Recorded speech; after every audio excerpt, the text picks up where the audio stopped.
7장에서 에스라는 백성에게 율법을 가르치기로 결심하고 예루살렘 귀환을 결단했습니다. 그리고 아닥사스다 왕에게 함께 가기 원하는 사람들은 누구든지 데려갈 수 있도록 허락을 받았습니다. 에스라는 왕과 권세 있는 자들에게 은혜 얻게 하신 것을 하나님께 송축을 했죠. 이제 오늘 8장 어제에 이어서 에스라가 귀환할 사람들을 모르고 이제 무사히 예루살렘에 귀환하기까지의 과정을 기록하고 있는데요. 에스라는 먼저 예루살렘으로 귀환할 자를 모집했죠. 아하와 강가에서 점검을 해보니까 한 1,500명 넘었는데 레인이 한 사람도 없다. 이 부분이 우리가 주목해야 될 부분입니다. 말씀 부흥 운동을 일으키는데 가장 필요한 사람들이 레인이었습니다. 그런데 한 사람도 없는 것으로 인해서 에스라가 이제 충격을 받게 되고 그래서 출발을 늦추고 사람들을 보내어서 레인들을 모집했습니다. 그리고 하나님의 도우심이었다라고 표현하고 있는데 우리는 언제나 하나님의 도우심을 받아야 되죠. 그래서 38명의 레인들이 귀환을 결단했습니다. 출애굽이 모세에 의해서 이끌음이었다면 지도자가 이제 제2의 출애굽이라고 할 수 있는 바벨론 포로 생활에서 돌아오는 이 부분은 이제 에스라가 주도적인 그런 인물인데 1차 때는 이제 스룹바벨이고요. 2차는 에스라, 3차는 느헤미야인데 제2의 출애굽 그런 모습을 계속 연상케 하는 그러한 말씀이 에스라에 담겨져 있습니다. 어제도 12 족장들 이렇게 지파 비슷하게 12 가문의 이름들을 기록하고 있고요. 자, 이제 오늘은 이제 에스라는 출발하기 전에 먼저 금식을 선포하죠. 많은 사람들이 넉 달이나 걸리는 장거리 여행을 해야 했기 때문에 많은 위험이 따랐습니다. 기도의 응답을 받은 에스라는 그곳을 떠나 하나님의 도우심으로 무사히 예루살렘에 도착하죠. 도착한 후에 에스라는 번제와 속죄제를 드립니다. 이 내용이 이제 8장의 전체적인 이제 내용입니다. 그런데 한 가지 우리가 생각해 볼 부분이 있습니다. 에스라가 왜 출발을 늦추면서까지 이 레위인들을 데려오게 되는 그 과정이 있는데 이유가 무엇이었는가 우리가 한번 곰곰이 생각해 봐야 됩니다. 느헤미야 8장 7절에 보면 레위 사람들은 백성이 제자리에 서 있는 동안 그들에게 율법을 깨닫게 하였는데 하나님의 율법책을 낭독하고 그 뜻을 해석하여 백성에게 그 낭독한 것을 다 깨닫게 했다. 레위 사람들이 각처에 썼던 섰는 이 백성들에게 율법을 깨닫게 했다라는 겁니다. 그리고 율법책을 낭독하고 그 뜻을 해석해 주었습니다.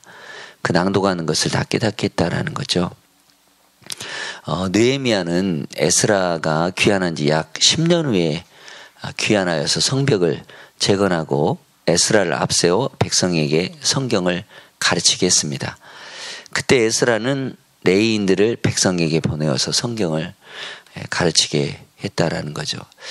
어떤 학자들은 레위인들이 이렇게 1차 때에 비하면 진짜 턱없이 부족하고 적은 이유가 무엇일까 이렇게 생각을 해보면 레위인들은 그때 당시 이 땅을 기업으로 못 받았잖아요.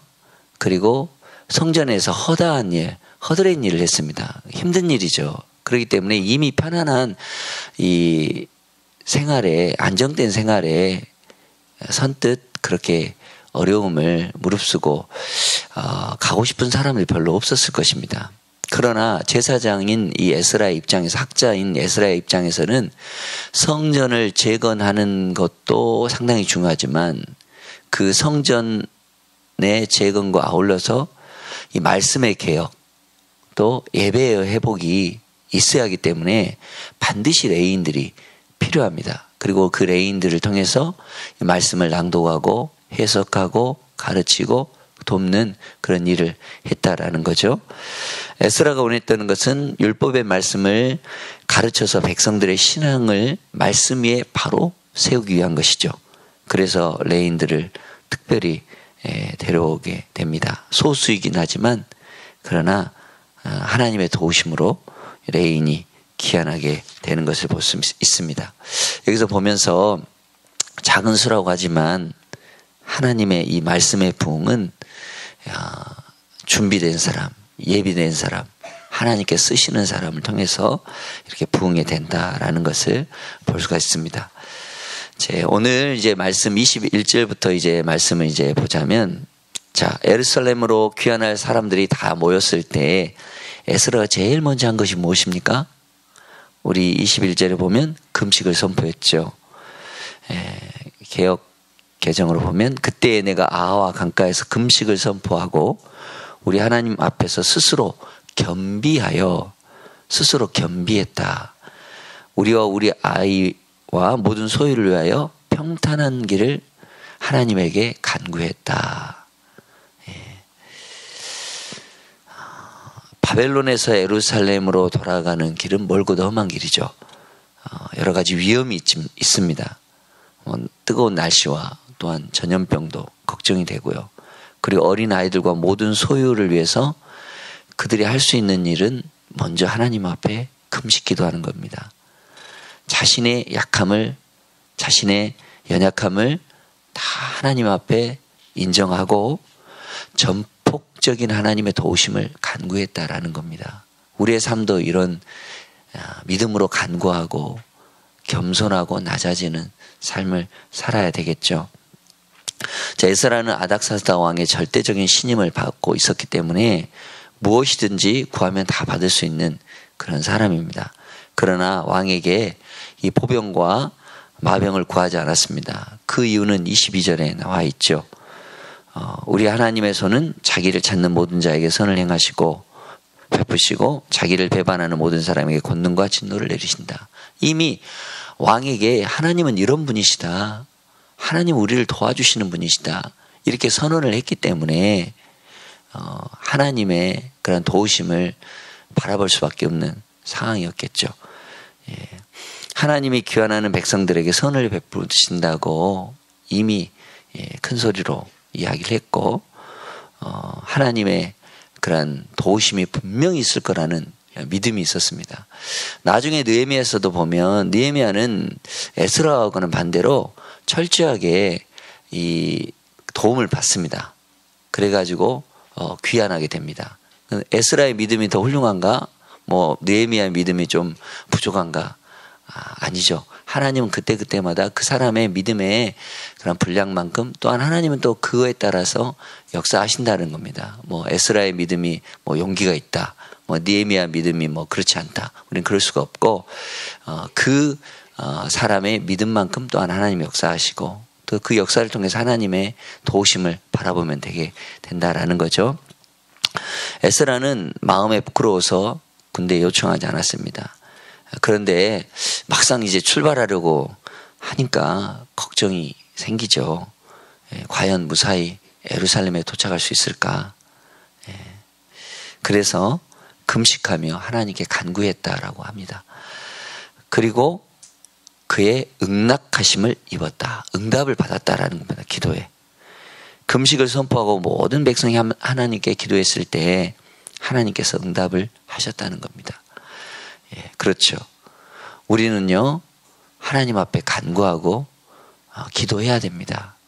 작은 일이든 큰 일이든, 우리가 그냥 할 수 있는 일도 하나님 앞에 기도하고 묻고 끝까지 하나님의 뜻을 구해야 됩니다. 그리고 하나님이 확실한 그 응답을 주셨을 때 그때 움직이면 절대 실패가 없는 거예요. 그러나 어정쩡하게 내 뜻대로 움직이고 내 생각대로 움직이면 여러분들 거기에는 숱한 또한 여러 가지 어려움들이 있고요. 또한 이렇게 거기서 넘어짐도 있고요. 그렇습니다. 하나님은 우리를 실족치 않게 하시는 분이고 우리를 도와주시는 분입니다. 그렇기 때문에 하나님의 도우심을 간구하고 하나님의 기도의 응답을 받는 우리의 삶이 되어야 하겠죠. 우리 기도의 응답을 받는다는 것, 그것이 무엇을 뜻하는 걸까요? 에스라는 어떤 응답을 받았을까요?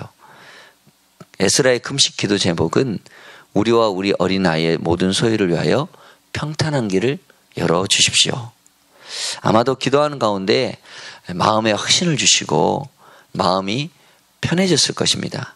또 하나님이 그렇게 하시지 않는다면 하나님의 도우심이 하나님의 손이 절대 도와주시지 않으면 우리가 이 길을 갈 수 없습니다. 우리가 마지막까지 갈 수 없습니다. 출발해서 도착까지의 모든 과정을 하나님께 온전히 이 맡기는 믿음을 이 에스라와 거기에 모인 사람들에게 허락해 주셨다라는 겁니다. 이 과정은 이스라엘 백성이 출애굽한 과정과 같습니다. 하나님께서 이스라엘 40년 동안 광야에서 먹이고 입히신 것처럼 그들을 먹이시고 입히시고 모든 위험으로부터 보호해 주실 것을 믿고 낮에는 구름 기둥으로 밤에는 불 기둥으로 인도하신다. 그리고 그 믿음이 마음의 평안함을 주었을 것입니다. 그러죠? 우리도 이러한 믿음의 기도에 응답받아서 평안한 삶을 또한 기도의 응답이 확실히 있기를 바랍니다. 에스라는 이제 이렇게 하나님의 응답을 받고 이제 우리의 기도를 들어주신 그 하나님의 그러한 능력을 힘입어서 출발합니다. 자, 그리고 에스라는 그때 제사장 우두머리들 중 12명을 세웠습니다. 계속해서 이제 12지파 12명 이렇게 계속해서 출애굽을 연상시키고 있죠. 예. 그리고 레인들을 이렇게 세워서 율법에 의하면 제사장들은 거룩한 물건을 취급한 이 책임자들이었고 레인들은 그것들을 운반하는 등의 일을 했죠. 실질적으로 이렇게 이 성막을 운반하고 이런 과정이 그렇습니다. 자, 그러면서 무엇을 맡겼습니까? 25절을 보면 그들에게 왕과 모사들과 방백들과 또 그곳에 있는 이스라엘 무리가 우리 하나님의 성전을 위하여 드린 은과 금과 그릇들을 달아주었다.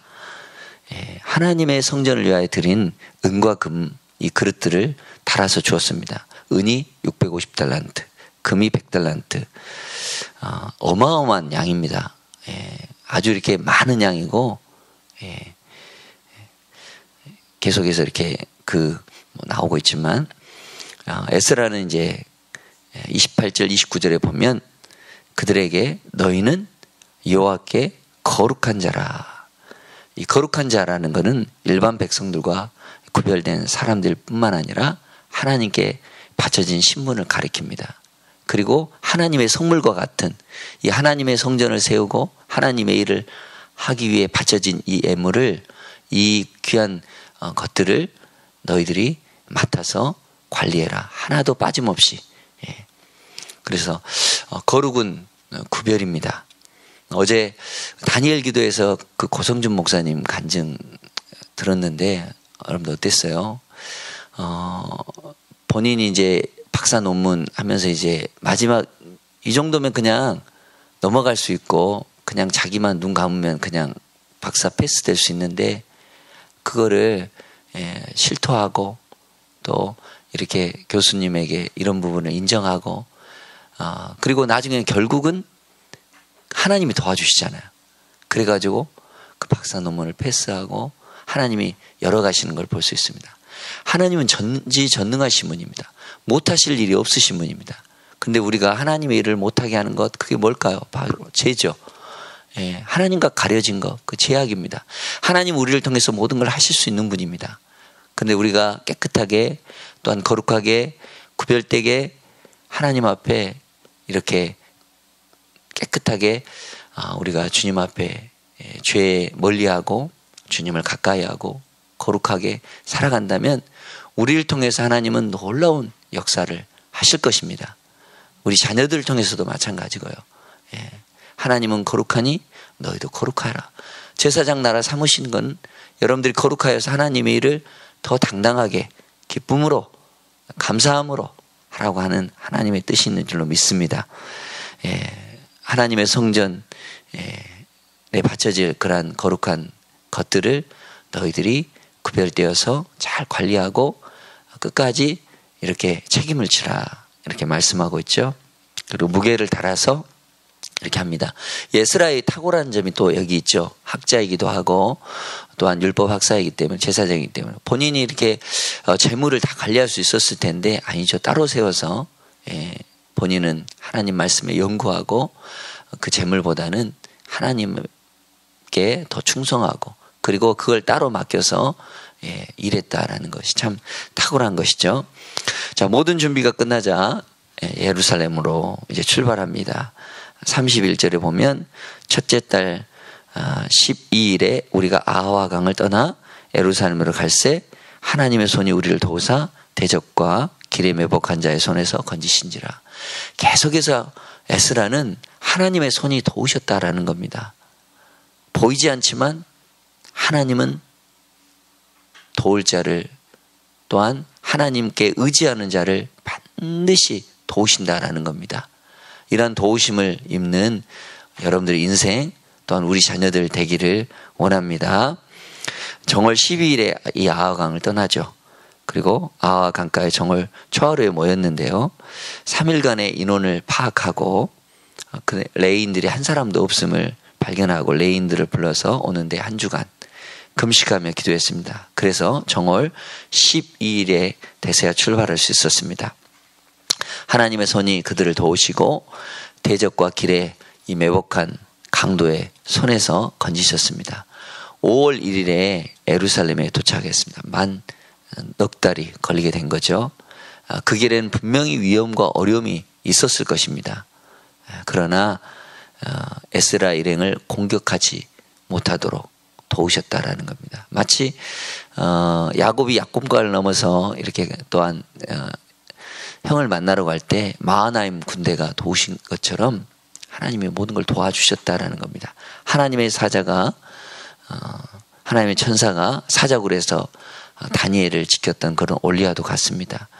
산적이나 강들이 우글거렸지만 하나님께서 그들의 공격을 막으신 겁니다. 하나님이 막으시면 여러분들 일사천리로 되게 되어 있습니다. 약한 우리들을 도우시고 악한 자들로부터 보호하시는 하나님, 그 많은 은과 금을 빼앗길 수도 있고 또 도적맞을 수 있는데 하나도 잃어버리거나 또한 빼앗기거나 하지 않고 도와주셨다는 거예요. 이건 하나님의 손이 그들을 막으시고 도우시고 인도하셨다라는 거죠. 하나님께서 특별한 손길로 그 백성을 보호하셔서 아무 사고 없이 모두 예루살렘에 도착하게 하셨습니다. 그리고 사흘간 쉬고 제4일에 제사장과 레인들에게 맡긴 성물들을 확인해 보았습니다. 은과 금을 달아서 보니까 하나도 부족함이 없는 것이죠. 이렇듯 하나님의 일은 성공하게 만드는 거예요. 또 하나님을 의지하는 사람, 하나님의 도우심을 입는 사람, 합력하여 선을 이루는 그런 모든 것들은 하나님께서 절대 실수 없이 또한 어려움이 없이 도와주신다는 사실을 여러분들 기억하시기를 바랍니다. 돌아온 자들이 먼저 한 일이 무엇이에요? 35절에 보면 번제를 드렸습니다. 사로잡혔던 자의 자손, 곧 이방에서 돌아온 자들이 이스라엘 하나님께 예배를 드렸다라는 겁니다. 이 번제는 하나님께서 여행을 안전하게 마칠 수 있도록 해주신 감사의 표현이었을 것입니다. 여행 직전에 있었을 수도 있는 소원을 이루신 하나님께 소원을 갚는 의미도 될 수 있을 것입니다. 뿐만 아니라 새로운 이 출발을 다짐하는 헌신의 제사, 예배라고 할 수 있겠습니다. 그래서 수송아지 12마리를 드린 것, 이건 12지파를 상징하는 것이죠. 그리고 속죄제물, 순염소 12마리를 바쳤다. 이거 역시 하나님의 완전수, 또 77마리를 드렸다, 번제를 드렸다. 이런 것들은 다 하나님 앞에 거룩하게 완전하게 이렇게 드렸다라는 그러한 것들을 볼 수 있습니다. 포로지에서 신실하지 못했던 삶을 회개하며 그 죄악들을 사함받기 위해 드린 제사고 예배인 것입니다. 그리고 이제 왕의 조서를 총독들에게 넘겨주고 그리고 이렇게 왕이 시킨 일 이런 것들을 다 이제 보고를 하고 하나님의 그러한 성전에서 백성들과 함께 예배를 드리고 감사하는 것을 볼 수 있습니다. 모든 필요를 채워줌으로 성전 예배가 권위를 회복하고 원활히 지속할 수 있었습니다. 저는 이 8장의 말씀을 보면서요, 하나님은 리더를 통해서 하나님의 일을 이루신다. 또 에스라와 같은 약속의 말씀을 굳게 잡고 있는 사람을 통해서 일하신다라는 생각을 해봅니다. 우리 자녀들이 또한 여러분 가정이 하나님 말씀을 연구하고 준행하고 또한 가르치고 그 결심을 하고 하나님 말씀 가까이 할 때 하나님은 그 사람을 사용하신다라는 겁니다.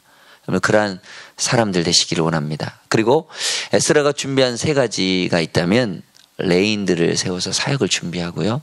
또 금식을 통해서 영적인 준비를 하게 됩니다. 그리고 재물을 분배하여 행정적인 이런 준비를 하게 되는 거죠. 에스라는 철저한 사람이었습니다. 그냥 대충 하는 게 아니라 하나님의 도우심도 있었지만 하나님의 도우심이 있기까지 그는 철저하게 하나하나까지 다 준비했습니다. 뭐 레인 없이 출발할 수도 있었을 거 아니에요? 그런데 레인을 이렇게 불러 세우고 또 본인이 그 일을 다 할 수 있었음에도 불구하고 거룩한 제사장 또한 특별히 그 일을 감당할 행정적인 책임자들을 세워서 일을 하게 되고 그리고 하나님의 도우심의 손길을 바라보며 여러분들 하나님의 나라와 의를 먼저 구하십시오. 그러면 필요한 사람도 붙여주시고 이 모든 것도 더해주시고 인도해 주실 것입니다. 하나님의 이 정말 카이로스의 때에 반드시 성공하게 하고 형통하게 하실 것입니다. 그 일을 하기 위해서 우리가 뭐 해야 되느냐?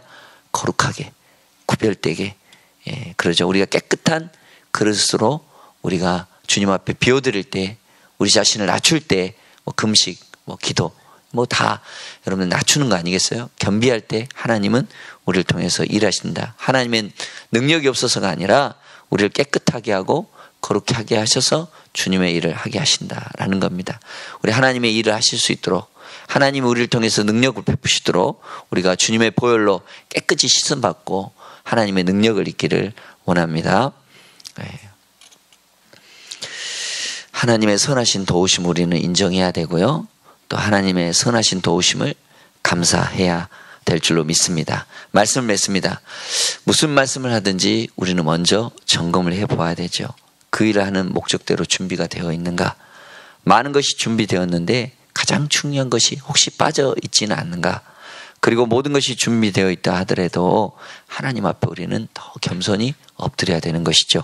자기를 의지하지 않고 모든 것을 하나님께 온전히 맡기는 믿음이 필요한 것입니다. 이 믿음은 기도응답으로 주어지는 참된 평안이 될 줄로 믿습니다. 그리고 그 기도가 이루어질 때 하나님 앞에 감사와 제 헌신에 감사를 드리는 여러분들 되시기를 바랍니다. 기도하겠습니다.